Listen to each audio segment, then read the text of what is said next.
So this is my new watch winder. It has 4 automatic rotators and space for additional watches on the bottom.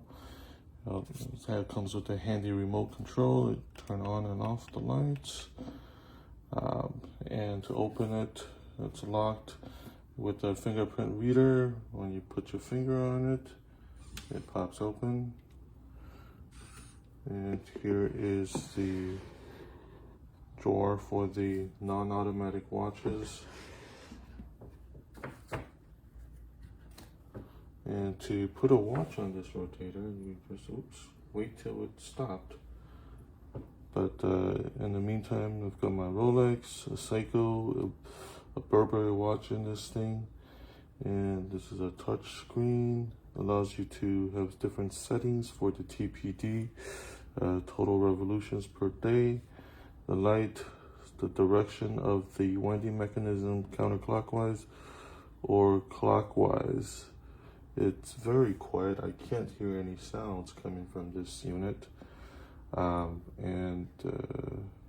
I said, there's also different settings for each one of these rotators. So you can have one rotating clockwise, one rotating counterclockwise, and each rotator could also be at different TPD speeds. And in order to put a watch on this, here's my Rolex that I'm going to put on this. All you got to do is wait until it is completely stopped.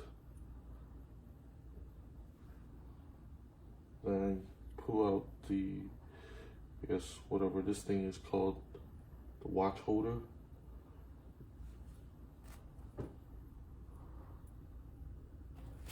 Okay, it stopped. So let's pull this out. And you put the watch, you squeeze this thing in, put the watch on, let it open up.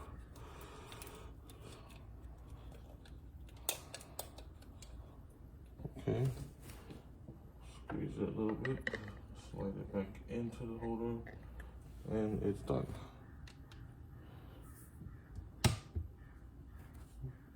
It's pretty good.